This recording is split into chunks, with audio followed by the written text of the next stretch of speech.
So I'm going to give you now 8 tips to help you resolve the issues that may arise with colleagues, franchisees, staff, area managers, or whatever it is. So firstly, up here, we've got genuinely listen to what the other person's saying with an open mind. I mean here, listening for understanding, not just the words that they're saying. It helps a lot. If you've got a difference of opinion, if you can paraphrase back to someone, or if someone's distressed about an issue, paraphrase back what you're hearing and why this is important to them. It's a very practical and effective way to practice empathy. Secondly, recognize what you've got in common. Now, there are 2 things that will always connect franchisors and franchisees is a shared passion for the brand and a shared commitment to creating happy customers. Now, when we feel at odds with others, our mind tends to focus on what we disagree on. We tend to start to move apart.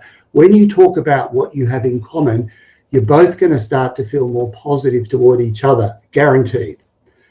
Now, the third point is find time to express appreciation, even for small, helpful things. A thank you costs nothing. It generates significant good feelings in others. 4, be prepared to really forgive and forget. It's no good saying, I'll forgive, but I'm not going to forget. That's not forgiveness. So we can burn up a lot of emotional energy by hanging on to past resentments. And ultimately, this can also create a lot of health problems, physical problems even, and emotional problems. Number 5 is just recognizing that when a conflict happens, it doesn't just appear out of the blue. It builds over time. And what seemed to be it can seem something very small, a small comment, someone can really explode. But that's been a build-up because you haven't discussed it as you've been going, something that's been bothering you. The 6th point about valuing differences, like my wife, Anne, is the exact opposite to me in terms of personality, which is probably why I married her. Don't want to marry yourself. What's the point of that? And when we see a team of people where there's a huge body of research about this, where you've got diversity of skills and approaches, this actually drives higher performance. Number 7 is my favorite. There's a lot of discussion today about the importance of growth mindset. Now, in essence, if you wanted a clear definition about growth mindset, it's about being motivated to improve rather than prove yourself.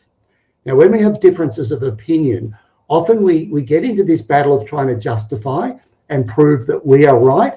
And what does that make the other person? Wrong, okay? And how does it feel when someone makes you feel wrong? It just makes the whole situation worse.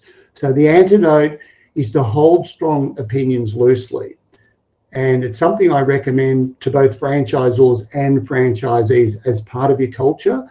Hold strong opinions loosely. And finally, it's okay to seek help from a trusted friend, a colleague, or even a mediator if you need to. Over the years, I've regularly called in an outside person if I feel like a facilitator, if we've got some conflict that needs to be resolved. So don't be too proud to bring in outside help.